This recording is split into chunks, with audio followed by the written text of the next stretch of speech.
Welcome everyone, and thank you for joining our new Tech Talk for the Silicon Valley Arbitration and Mediation Center Young Practitioners group.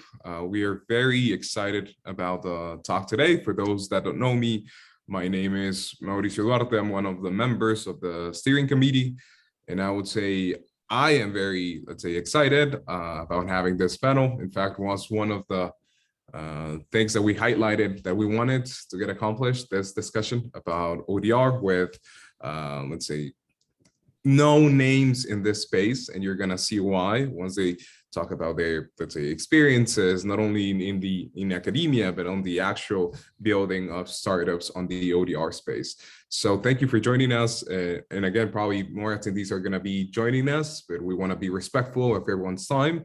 And we want to be respectful of the members that join us from Imran, that is in Malaysia. It's 10 p.m. for him. So we want to try to keep it shorter as possible. And for those that are in the West Coast that are a bit waking up a bit earlier than usual, we also appreciate that.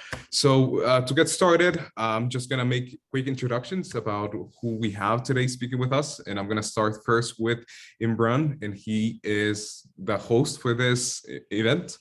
And Imran is a case counsel at the Asian International Arbitration Center, where he primarily administers and manages international and domestic arbitration disputes. He has a bachelor's degree with a specialization in alternative dispute resolutions from Mara University of Technology. And prior to joining the AIAC, he joined the Regulatory Policy and Advisory Department at Bursa Malaysia, the stock exchange, where he was responsible for changes of the rules and policies.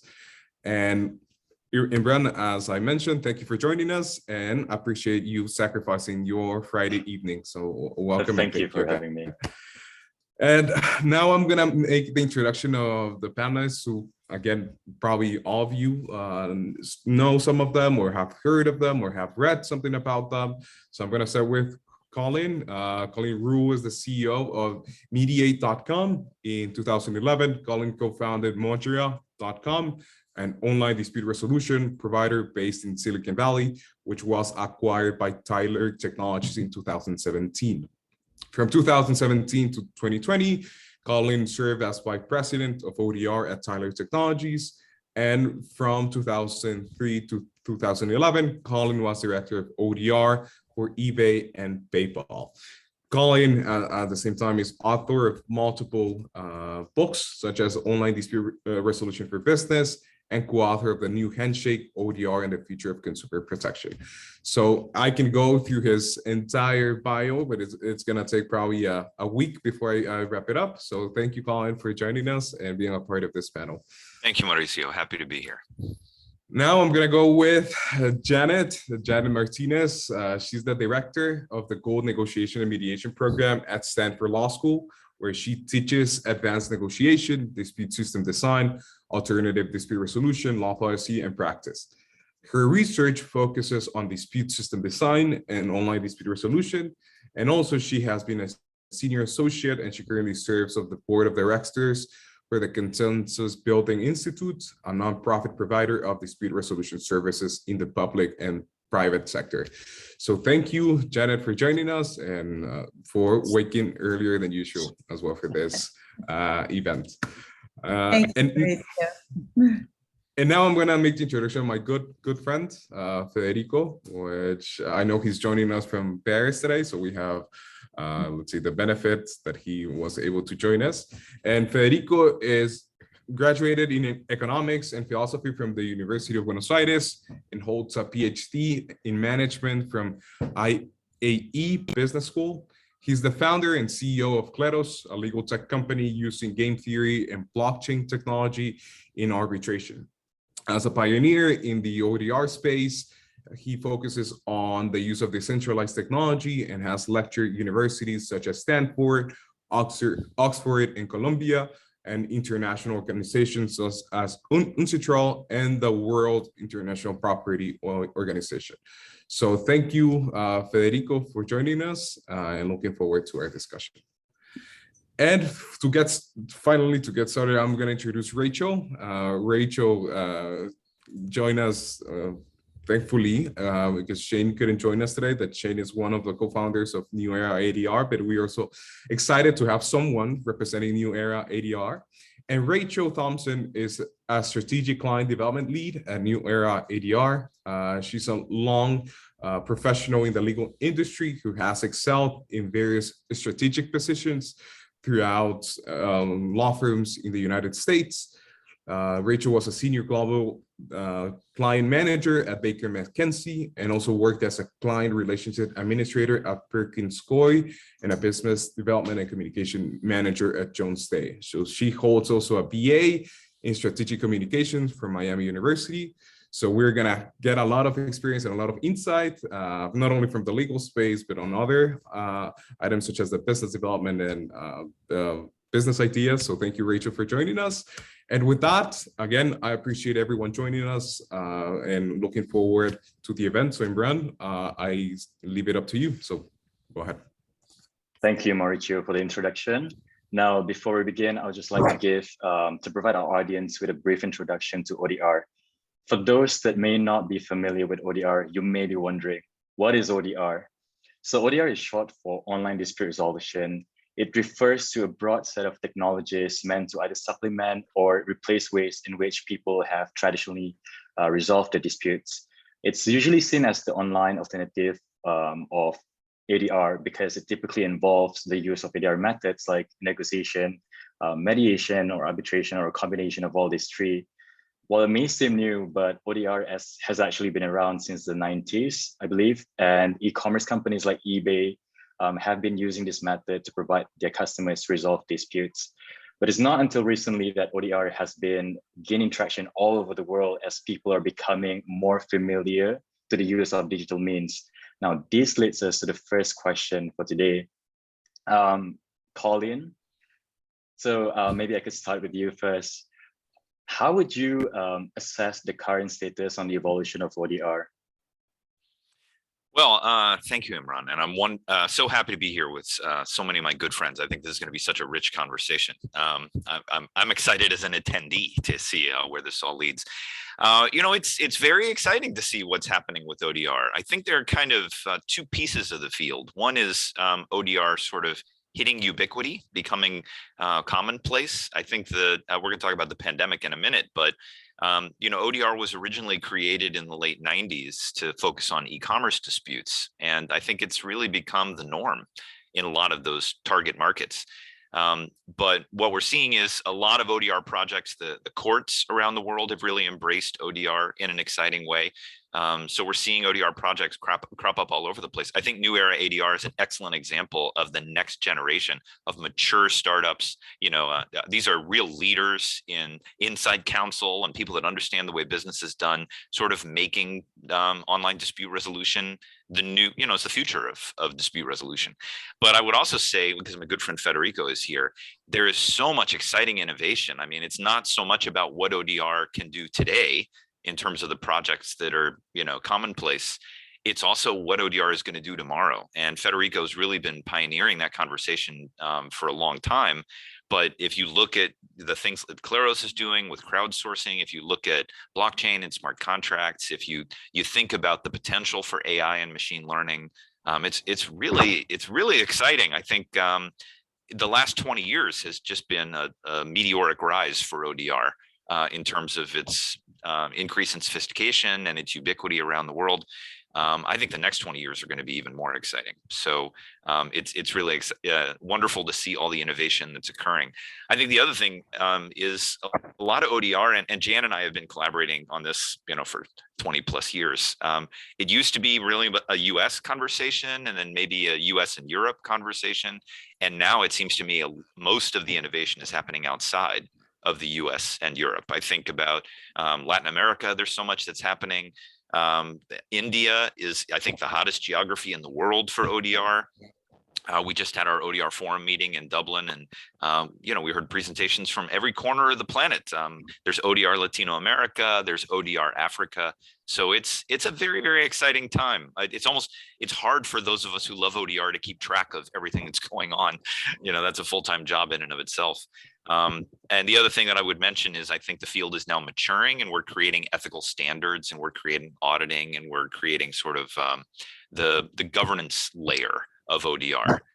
So we can talk about that as well. But Jan, please, what did I leave out? What do you think?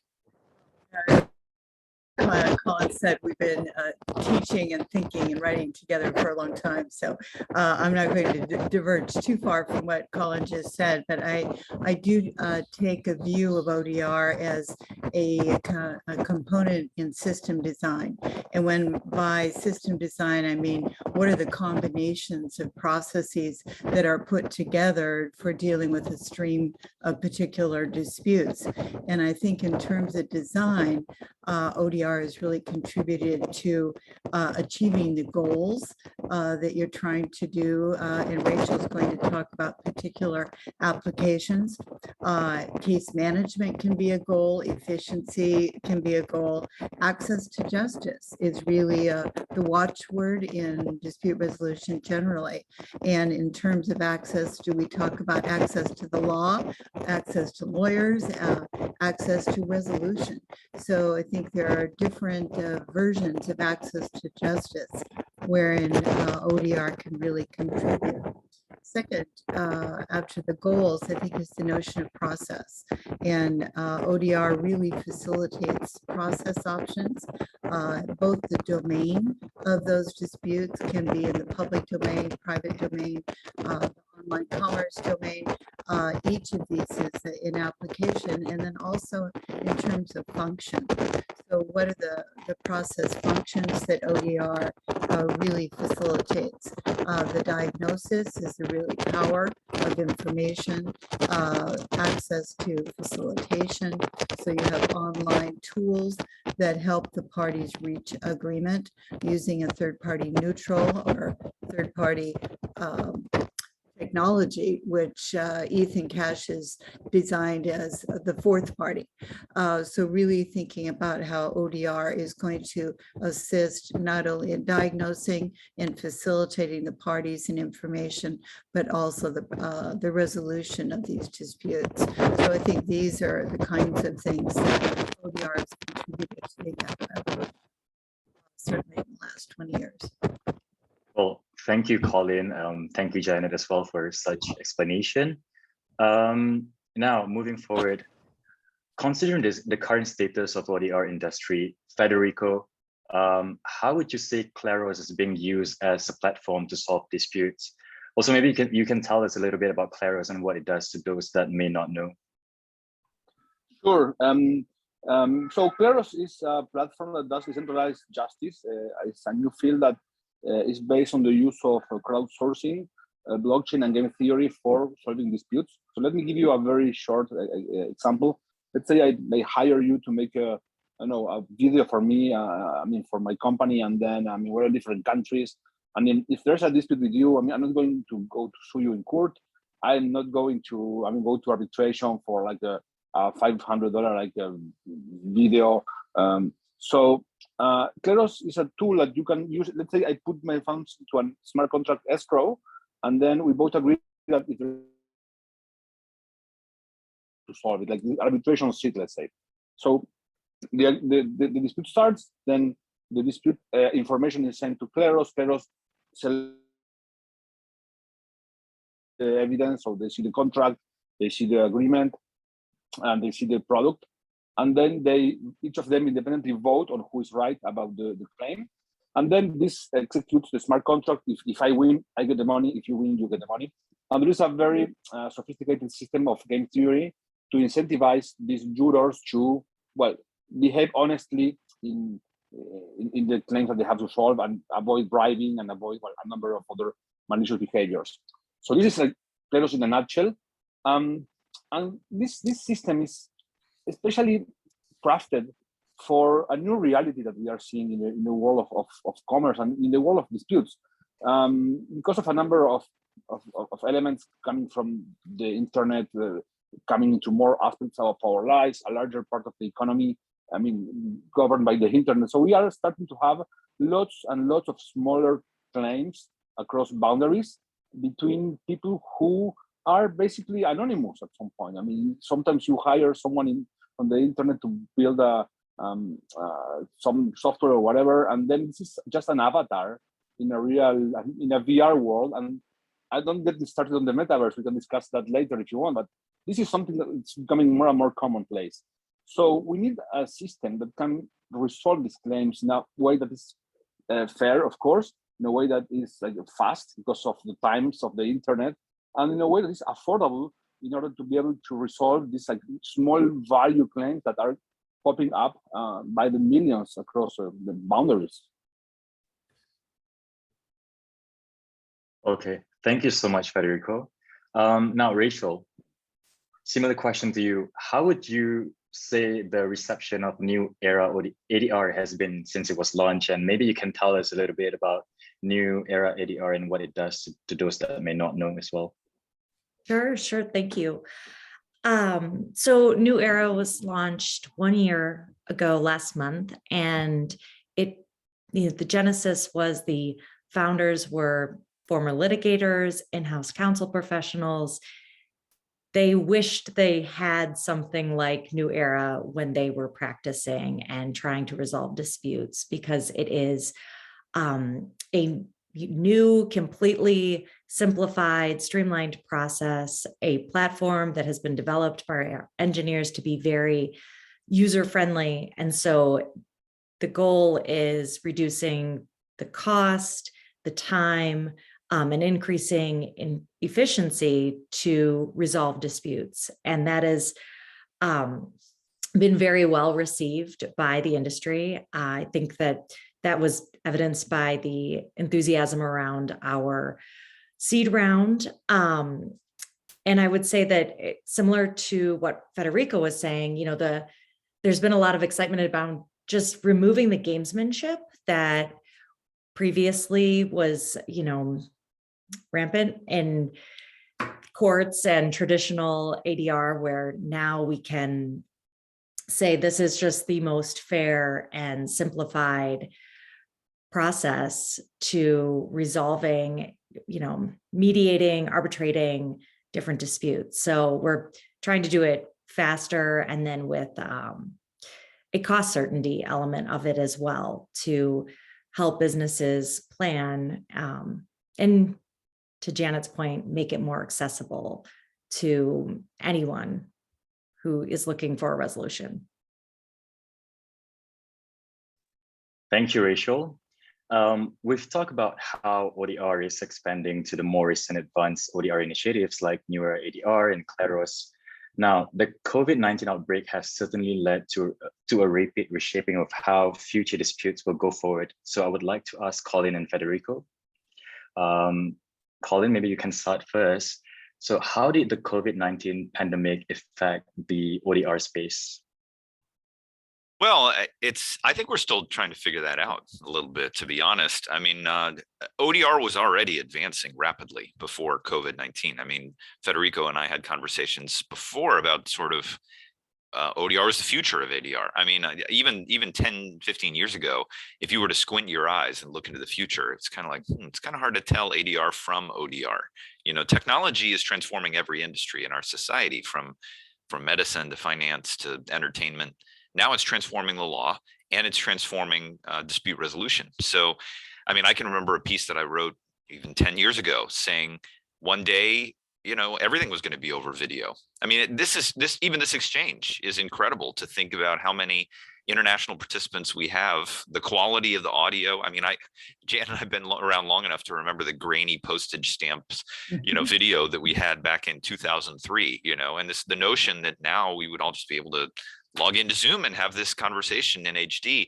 But, 5-10 years from now, this is going to seem super primitive. I mean, we're going to talk about the metaverse. I had an opportunity to do a presentation in Tokyo last month via hologram. So, things are moving fast. The technology is moving fast.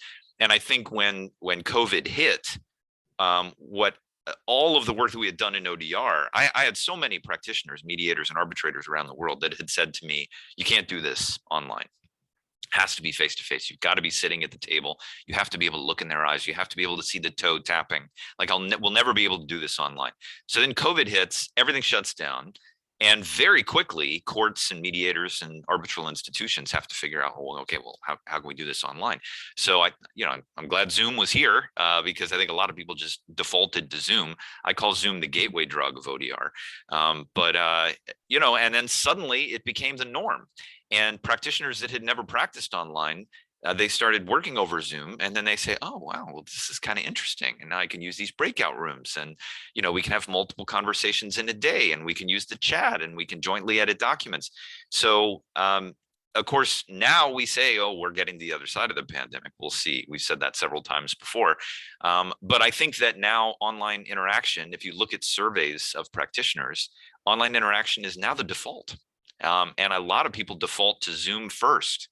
Now that people have had an opportunity to resolve cases without having to get on planes, fly around the world, without having to spend 4 or 5 hours sitting in somebody's office, people say, well, why don't we use Zoom? I say to parties now, why don't we do it on Zoom? They're like, okay, like they know what Zoom is. It's already set up. They've already got the video camera. There's no complexity associated with using that. It's almost like the new phone.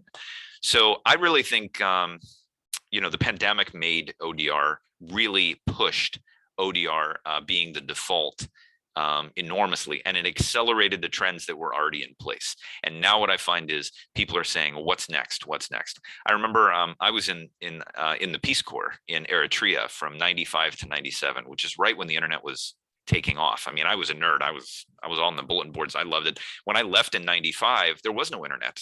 It was just starting to be in the popular consciousness. And then 2 years in the Horn of Africa, no computers at all. And then I came back and the internet was everywhere. Everybody had, email addresses on their cards. There were web addresses on, ads on the side of buses. I mean, it had reached ubiquity. And when I asked people about the internet, they were like, oh, I wish it was faster. Oh, I wish we could do this. Oh, I wish we could do that. It's sort of like in 2 years, it just became, and I sort of feel like the 2 years of the pandemic, it reminds me of that period. It used to be like, oh no, we can't do that. Judges would say, no, we can't do that. We're not going to work it out online. And then after the pandemic, people are like, okay, it's got to go faster. We want more functionality. We want more ODR. We want more ubiquity. So I don't know, Federico, if you think differently, but I have a friend who says, Colin, you're kind of like the dog that caught the car. You were barking at cars and now you have a bumper in your mouth. It's like, wow, we did it. And now we have to actually deliver because everybody's saying, okay, I want more ODR. I want faster. I want more functionality. So Federico. Yeah, well, I mean, you, Colin, have worked on this industry for way longer than me, and you have seen the evolution. Me, I'm in this for 6 or 7 years, and I already see how this is evolving, and I already, see that COVID, unfortunately, gave everyone a taste of what ODR system can do for improving justice. The thing is that without COVID, there already were initiatives for digitizing justice and doing remotely, but every decision was very slow, and the committee has to meet and they have to discuss, and then they have to. So the thing with COVID is these two guys met at the room and said, okay, we're going to do this online because there's no other choice. And so this accelerated a trend that was already ongoing, but unfortunately it had to happen in this way.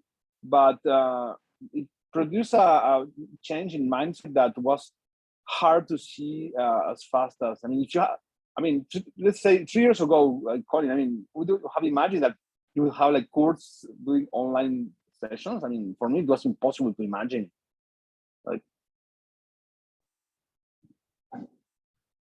So, that's the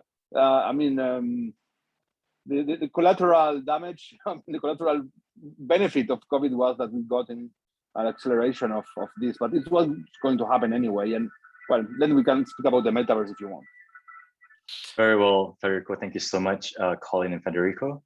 Now, it has been said that the arbitral institutions have expected a surge in the cases for dispute resolution when the possible threats posed by COVID-19 outbreak subsides.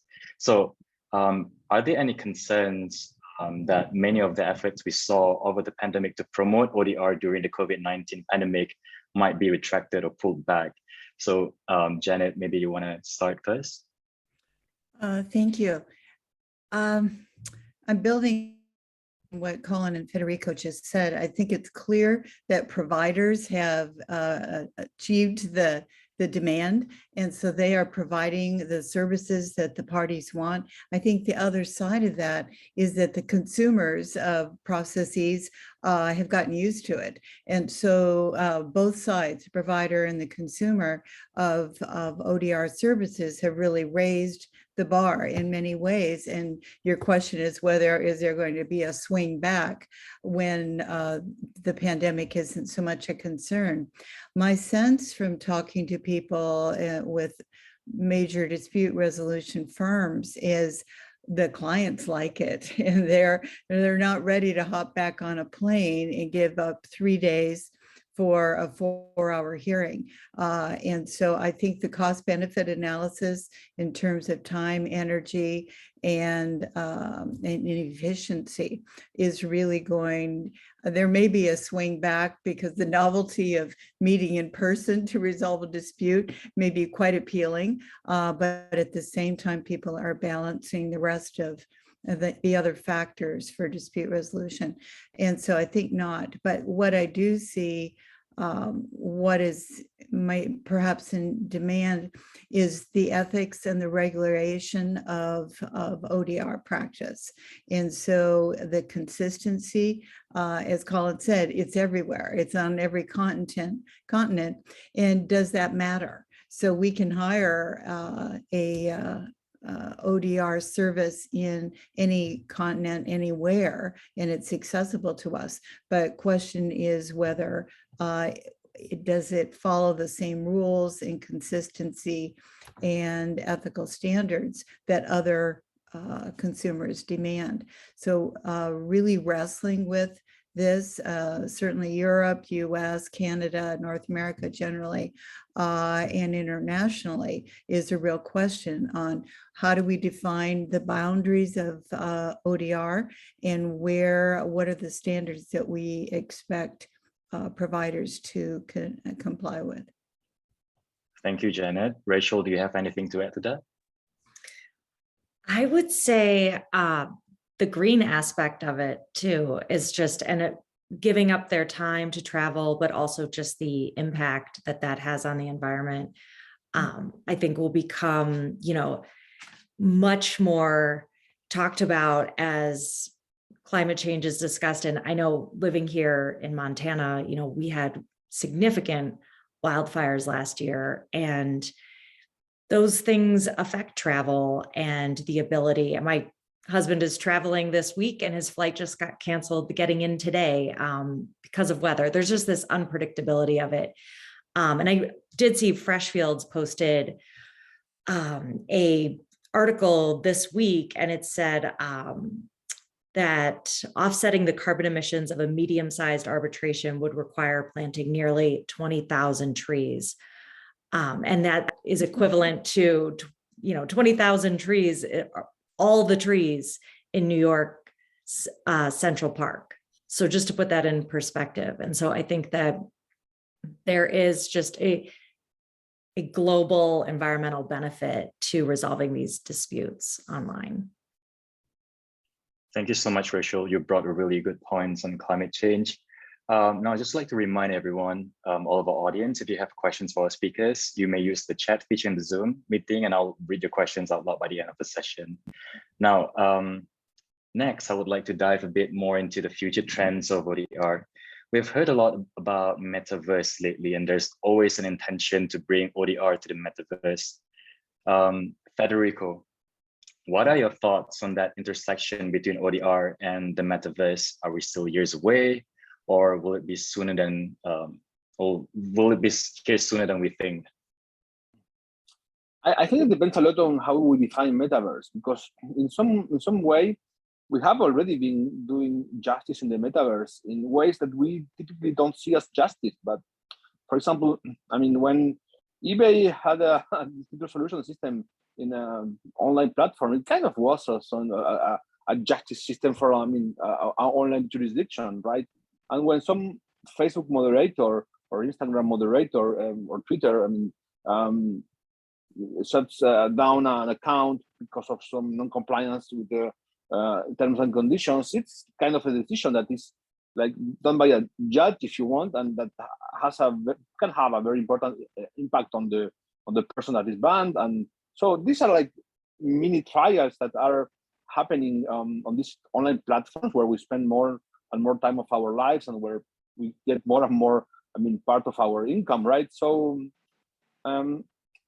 mainly the difference is that the metaverse, as we typically imagine it, is like, well, we have these helmets and it's way more immersive, but in what is, from a governance perspective and from an institutional perspective, we already have been living in this metaverse platform for some time.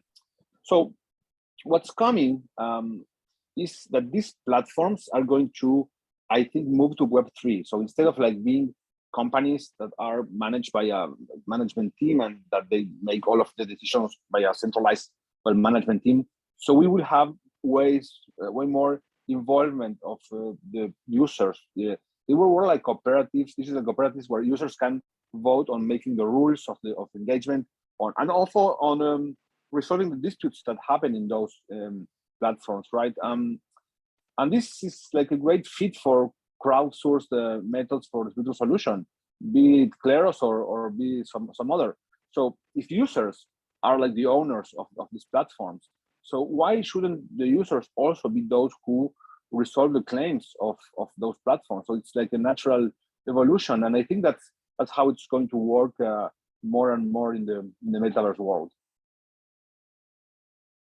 Very well, thank you so much, Federico. Rachel, not only focusing on metaverse, what are some industries prone to be disrupted by the use of ODR? Have you noticed any particular areas or sectors that are more receptive to using ODR? Maybe you can tell us about that. Sure, absolutely. Any organization that has, a high volume of disputes related to independent contractors, that we've seen a lot of adoption there. Staffing industries. I think the pandemic also opened up, more companies to outsourcing and looking at, okay, we have a demand that is high right now and we need more people, but then we know that could subside. And so basically helping companies that maybe don't have these full-time employees, but could have disputes, and then they would vary in volume over time. And so we're seeing agreements like that are very attractive to businesses that have these independent contractors. And the other area I would say specifically would be higher education. Title IX in the US, the rules changed in 2020. And I think that anytime I meet someone who goes to a college or university where they have a Title IX office, there's a conversation around, they need more resources. I think we could change how, claims that students or faculty are filing are handled. I know that oftentimes currently schools, colleges, universities, they are handling these claims in-house. And we really see that as a problem and an opportunity to provide a solution where we can be a third party that comes in and helps mediate a dispute instead of having the college or university involved because of the conflict of interest there. Thank you, Rachel.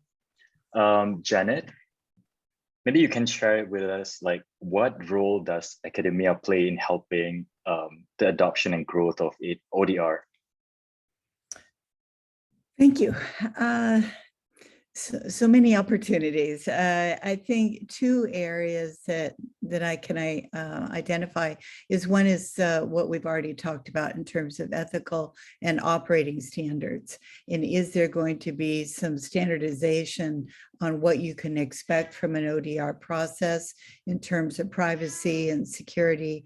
I think these are real challenges for the ODR field more broadly. And so specifically to probe what are the factors that can be managed and improved to make a more predictable, consistent, and credible process in using ODR.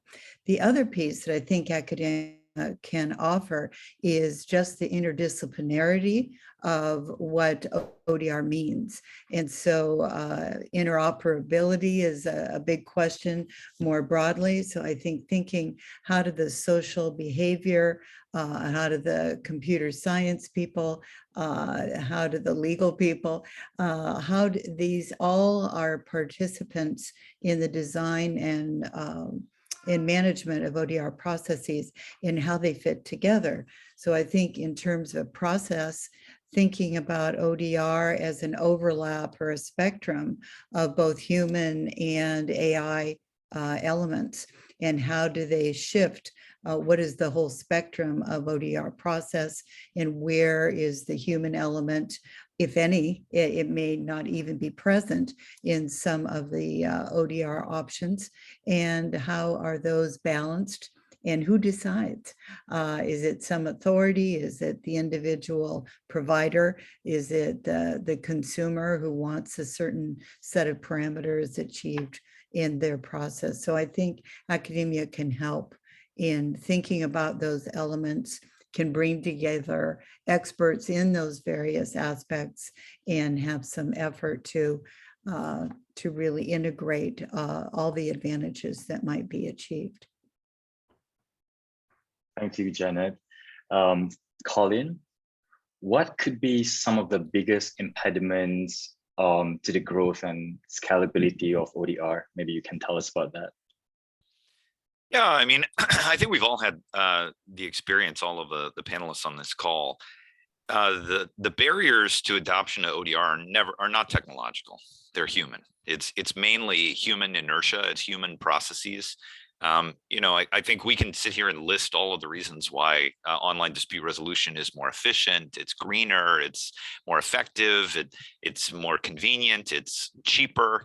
You know, all of these factors are pushing ODR's adoption. But, you know, as I said, we've been doing this for 20 years. Well, if all of those things are true, why haven't we reached ubiquity yet? You know, there have been some innovations that have just completely taken over the world and replaced the old industries. I think one of the things about the law is that it's structured very differently than these other industries. You know, when you think about Airbnb, or you think about Uber, or you think about some of these websites that just exploded, what I often see in the legal tech space, and I'm curious to hear what others think about this too, I see a lot of the innovators trying to sell to the incumbents. You know, you see technology companies trying to sell to judges, or technology companies trying to sell to managing partners. And my question for these legal tech entrepreneurs is often, you know, how far do you think Airbnb would have gotten if they were selling to Hilton and Hyatt? You know, how far would Uber have gotten if they were selling to the taxi associations? The incumbents always have an interest in shutting down and controlling innovation because they benefit from the status quo.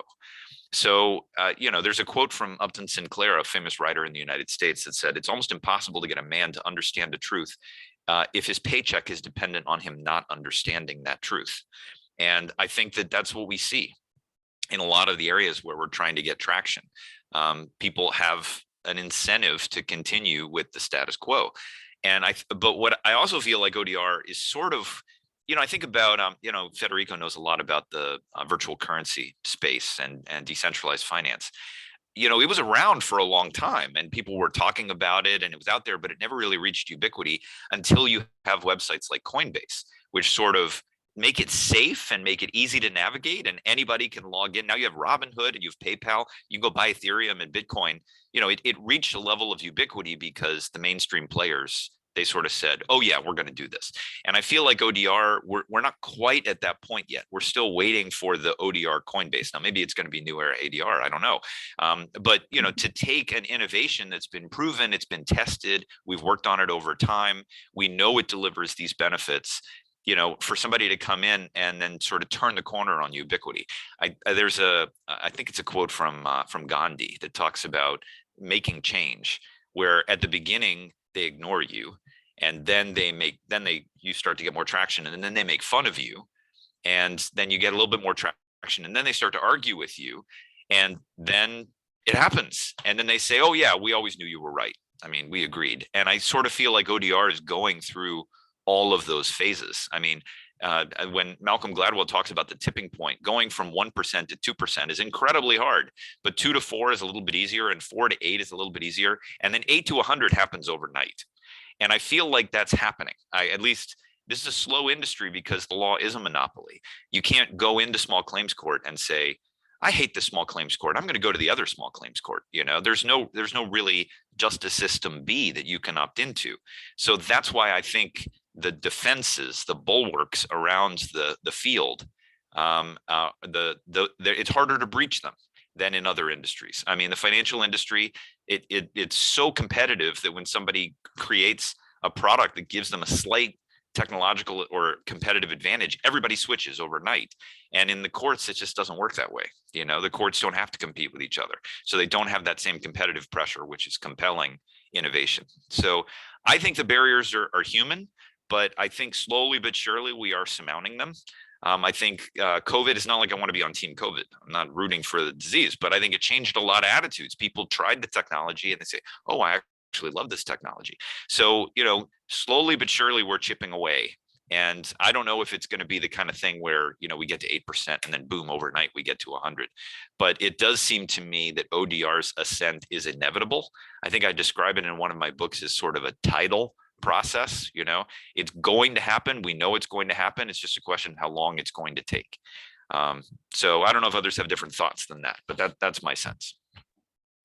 Let me add something to this also. Yeah, I think that any justice system, need to go where the economic activities is in the future and where the disputes are going to come from. So what is growing now and what we are going to see growing in the future is this new paradigm of centralized finance and cryptocurrencies. And let me tell you one case that is being resolved at Kleros now. So there is an insurance protocol that connects people who pay for insurance with policyholders. I'm not going to make this too long. So, and there was you saw that there was a very important event last week, 10 days ago, with this cryptocurrency called UST that was a stable coin that lost its peg, and there was a market collapse because of that. So this triggered a number of insurance claims in this insurance platform. And well, there are different opinions between some people who are the policyholders and the people who were funding the insurance pools. Some of those resulted in claims that are now being, resolved in Kleros. So this involves, policyholders that are anonymous people. They just are an Ethereum address, and against people who funded those insurance pools that are also anonymous, people who knows from what country. And so now you have a claim between two set of anonymous people, some of them from where. So this is the metaverse. So how could you even start to imagine how to resolve this type of situations with the traditional tools of ODR or let alone traditional courts? This is a claim that is native to the internet and to the metaverse, and you need native tools of the metaverse to resolve them. And these are by no means very small claims. If it could even reach Kleros, if all of this now people are seeing what claims they will present or which not, but it could even reach $20 million to be processed by Kleros. And this market is growing. So this is where the disputes of the future are going to happen. And this is what we need to start building for. Thank you, Colleen. Thank you, Federico, for that. Now, I just have an additional question. Maybe I just would like to ask Rachel. Now, it has been said that tech solves disputes, but it also creates dispute. Do you have any thoughts on this?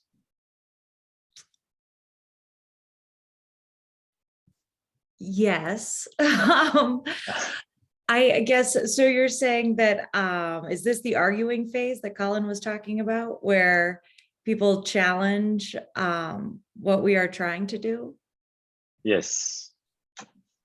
Maybe Colin, you want to start first. So. Sure. There's a famous quote from Ethan Katz, the father of ODR, that said, the power of technology to resolve disputes is dwarfed by the power of technology to generate new disputes. And so Rachel, it was kind of mean to put you on the spot to figure that out, but I think what Federico said is interesting. I think there are two kinds of disputes. I think there's the kind of disputes that exist in the world. I think, what Rachel's saying with New Era ADR, looking at these Title IX disputes, the internet did not generate these disputes. I think they've been around for 100 years and they'll be around for another 100 years. So can we use technology to build a system that will handle them more transparently, more effectively? That's what New Era is working on. But what Federico said is an excellent point too. We have these new kinds of disputes that are not bound to geography. They exist only in the metaverse, in cyberspace. We have to have a justice system that works the way the internet works, because you can't take these online disputes and then resolve them through a legacy process. It doesn't make any sense to take these, these Terra disputes and then put them into a court someplace. And I see there's a question in the chat kind of along these lines, but I think we have to think about the offline cases. And I think the internet is generating more offline cases because it creates more opportunities for interaction. Any of us can pull our phone out and go swipe, swipe, swipe and buy something from Malaysia or from Argentina or from anywhere. And a dispute can arise, and the court system is not set up to deal with that because the court system is based on geography. But I think Federico's point is well taken. We are now we're creating whole new worlds, whole new societies online, and generating enormous amounts of disputes, and all different kinds of disputes, social disputes, economic disputes, ethical disputes, financial disputes. And we have to build a new justice system, a decentralized justice system that works the way the internet works. And there's no way we're going to be able to go to the legacy providers of justice, the courts and the law firms, and get them to evolve the way they work to meet this new world. We have to build a new system from scratch. So I think, yes, we are in the business of resolving disputes through the use of technology, but this is a Sisyphusian task because the technology is going to generate way more disputes than we will be able to resolve. Even if we're resolving 90% of the disputes per year, that 10% is going to become bigger and bigger and bigger, and all those disputes are going to pile up. So the good news is none of us are going to be out of work anytime soon. Yes, and I will say, just to add, we've always said, like, we would welcome someone to challenge our rules and procedures. And, we realize that we are disrupting an industry that has very traditional boundaries and players. And so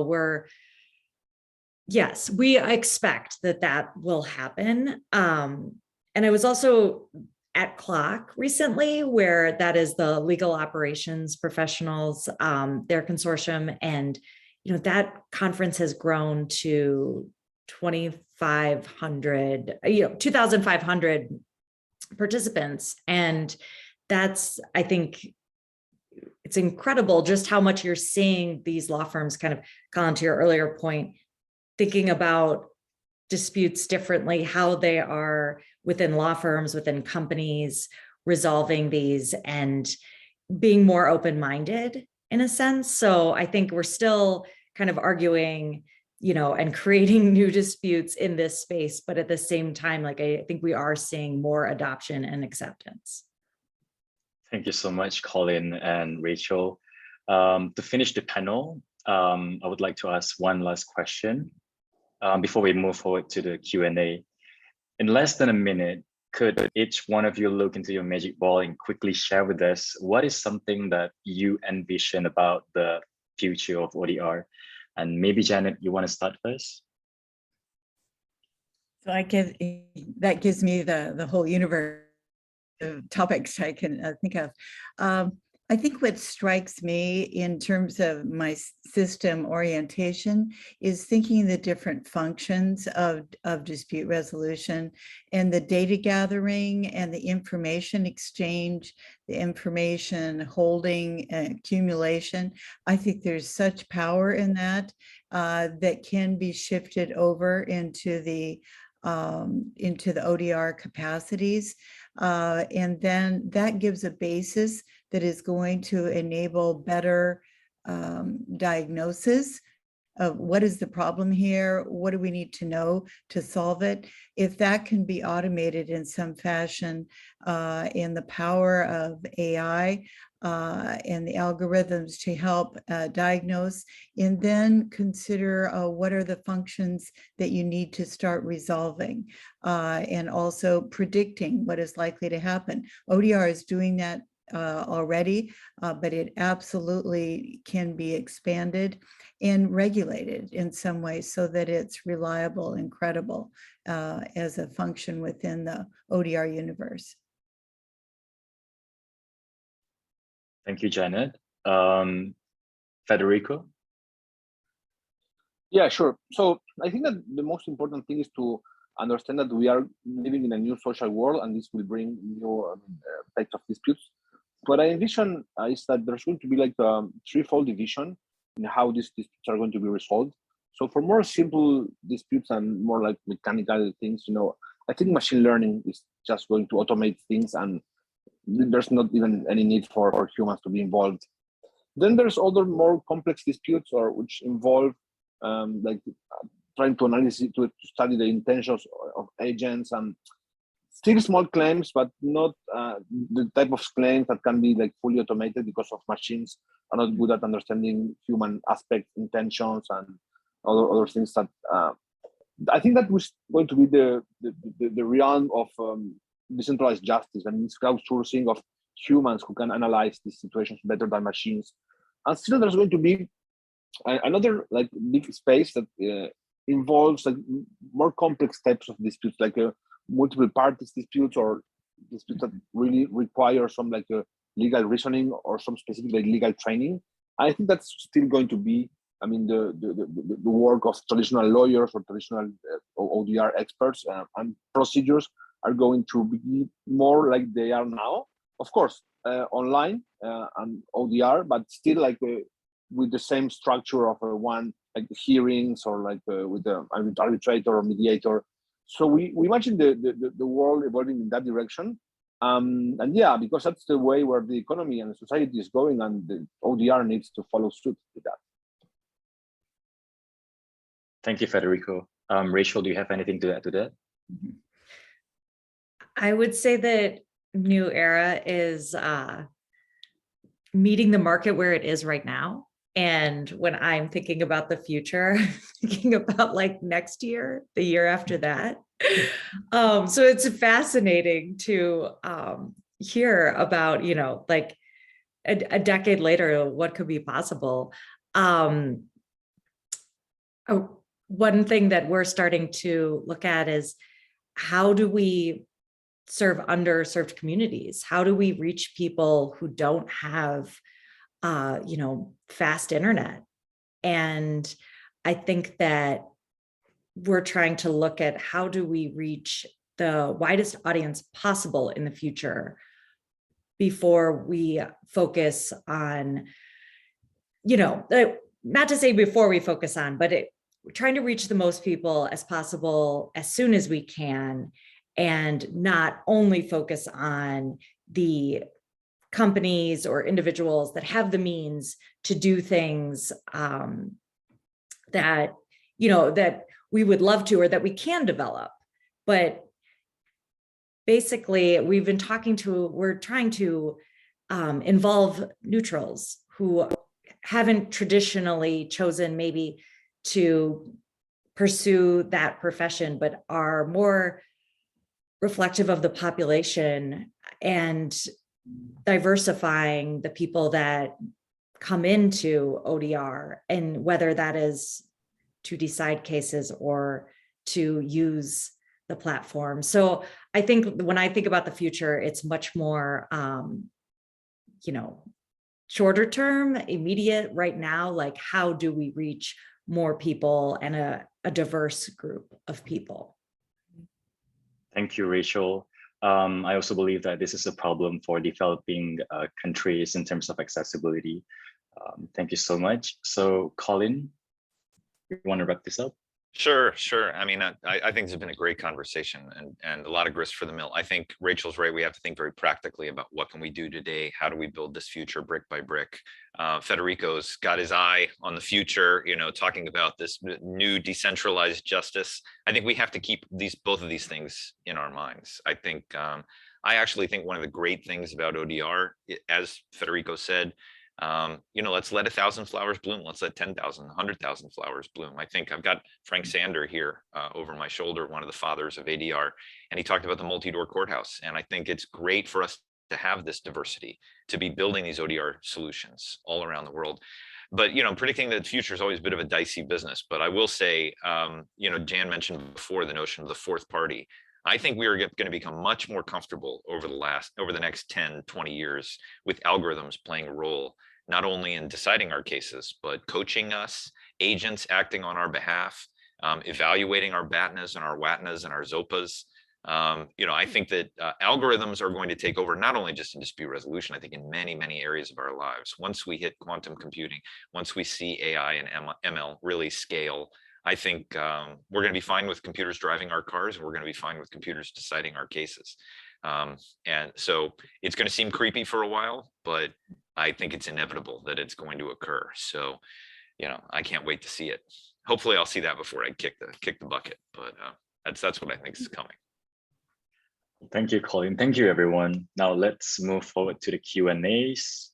So the first question that we have from Bauha: what are the legal obstacles to developing ODR in your country? Is it necessary to enact new regulations on ODR, or the existing regulations is sufficient to regulate ODR? Anybody want to take this up? I'll dive in. I'll just make a quick comment. I think different countries have different things. It was interesting. With Federico and we were just talking the other day. I taught a class in Colombia, and I think this gets to Rachel's point. Only 46% of citizens in Colombia have daily access to the internet. But the interesting thing is they passed a very comprehensive, online and digital signature law a few years ago. And I think that's all the legal infrastructure you need to really do 99% of what we're talking about in ODR. I do feel like when we started doing this 20 years ago, there were countries that they didn't have statutes that allowed for online proceedings. They required face-to-face. They required wedding signature on pages. And I think slowly but surely we're changing some of that. But I really feel countries have a huge economic incentive to remove barriers to the greater use of technology. And I think most countries have the infrastructure in place. It's not going to require a lot of legislative change to see ODR reach ubiquity. I don't know if others feel differently. Let me mention something that happened last year. So yeah, it's hard sometimes to fit the new ODR methods into traditional legal structures because, well, as Colin said, we're not comfortable with having our cars driven by bots or our disputes solved by bots, or also all of these game theory incentive systems that are at the basis of systems like Kleros. They are not the way in which we traditionally think of resolving disputes. However, last year there was a big milestone that a judge in Mexico, in particular in Guadalajara, accepted a ruling made by Kleros as valid under Mexican law in a landlord versus tenant dispute. And this was made possible because a very smart arbitrator from Mexico, he wrote arbitration clause that was specifically crafted in order to be acceptable in that type of case. So there was a dispute.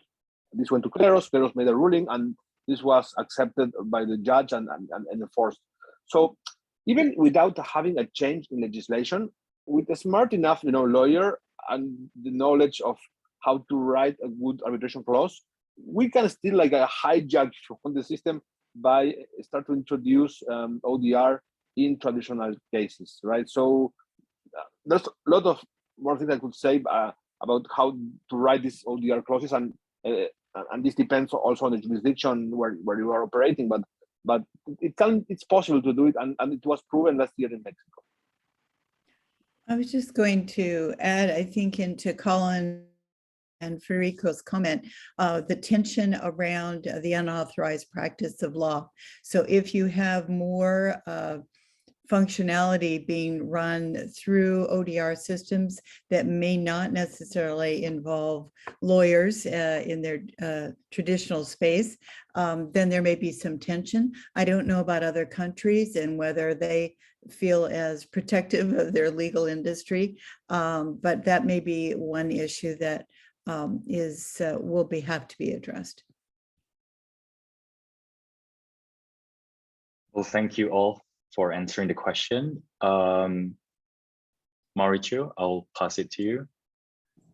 Yeah, and thank you again. And we always try to be sharp and respectful of everyone's time. So I know that everyone has a busy agenda. So again, I can only conclude this tech talk by thanking everyone. I was pretty excited. I was even doing some research about the ethical, let's say, considerations on ODR. So I might have a new thesis in the works based on this discussion. So yeah, I appreciate, let's say, the different observations. But again, I would say from my perspective, I focus on access to justice. I related to many of the comments that Janet mentioned. I have worked with Federico as a fellow in the past, and we are doing also an example of cleros in my home country, that is Guatemala.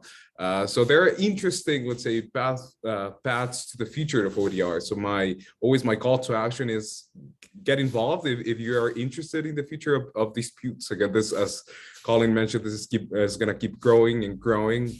We're always going to see new trends, new platforms, new era. ADR is one of those examples on how, let's say, we're going to see a lot of competitors in this space, a lot of providers with, let's say, a competitive advantage that is going to show on different use cases. So again, I just want to thank you in the name of the Silicon Valley Arbitration and Mediation Joint Practitioners Steering Committee and from the Silicon Valley Arbitration and Mediation Center. I also want to thank the Asian International Arbitration Center and the Arbitration Channel that made this possible.